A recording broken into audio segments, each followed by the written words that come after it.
যারা খাটো নারকেল গাছ খুঁজতেছেন তাদের জন্য আজকের গাছগুলো নিয়ে এসেছি। এই যে দেখুন, এগুলো হলো ইন্ডিয়ার কেরালা রাজ্যের খাটো নারকেল, যেগুলো প্রচুর পরিমাণে ছোট গাছে অনেক নারকেল ধরে। আমরা কেরালা রাজ্যে যেটা দেখি আমাদের পার্শ্ববর্তী দেশে, বর্তমান সময়ে ভিয়েতনাম নারকেল আমাদের দেশে নেই।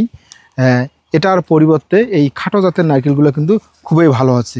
আমি যদি একটা গাছ আপনাদের দেখাই, এই যে দেখুন, এগুলো গাছের যে সাইজটা একটু কিন্তু খাটো, নারকেলও হবে হলুদ কালার, গাছের কালার যেরকম, এবং প্রচুর পরিমাণে ধরবে। একটা জিনিস বুঝতে হবে, নারকেল পছন্দ করে কি, নারকেল পছন্দ করে রোদ, পানি এবং লবণ। এগুলো পর্যায়ক্রমে দিতে হবে, তাহলে কিন্তু ছোট ছোট গাছে প্রচুর পরিমাণ নারকেল চলে আসবে।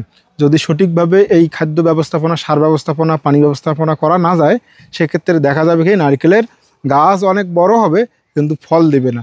এজন্য অবশ্যই সঠিকভাবে সঠিক পরামর্শ নিয়ে নারকেল গাছ রোপণ করবেন।